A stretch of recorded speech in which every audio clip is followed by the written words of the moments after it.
All right, next up, we got how many left? 3, 4? What do we got? We got 4 left. We got to get moving. We've been on for a while. Just kind of shooting the breeze here, man. Let's go. Raiders-Cardinals. Cardinals favored by 4. Over under 40.5.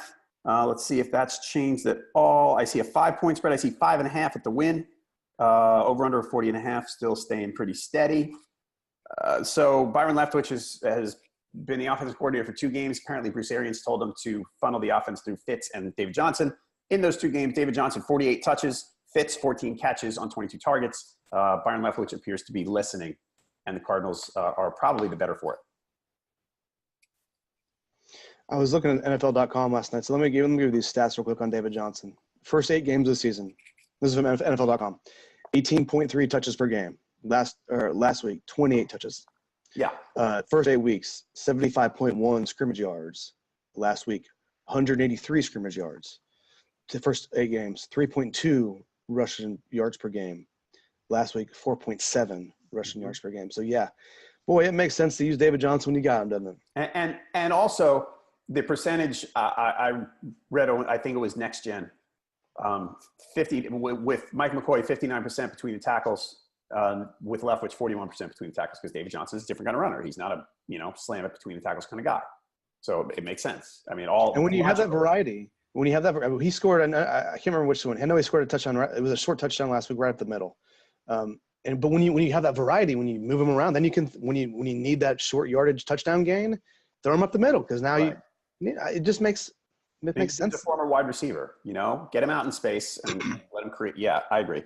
Raiders, on the other hand, 5 consecutive double-digit losses. I mean, and this sounds like I said to Ryan the other day, I hate to accuse teams of giving up. It sounds like a lot of guys in this team are rolling over here. Like they basically hate where they are and hate Gruden or what they're doing. Right now, the players must know that they're giving up. And I don't know how you get motivated there. And I think the Cardinals aren't a good team, but I mean, I'm absolutely taking them here. I mean, it's been that way all season long. I mean, that seems like Gruden gave up early on. I mean, trading Khalil Mack was the first indication. So yeah, it's a bad organization right now, and I don't see much reason to think they're going to do anything the rest of the season. All right, last I saw you had the Raiders against the spread, though. Yeah, why did I have the Raiders against the spread? The Cardinals aren't very good either. So That's I think true. Why do you want the Cardinals giving 5 to anybody or 4? Right. I don't know.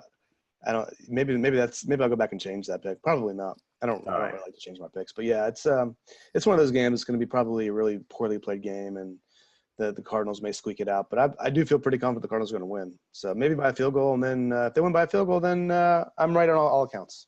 There you go. All right, so we have experts 63% Cardinals given the points, fans 77% Cardinals given the points. Right now, by the way, over under I said it was low, 40.5. 13 of the Raiders' last 16 games have been under. 9 of the Cardinals' last 13 have been under. Again, 40.5. That's super low.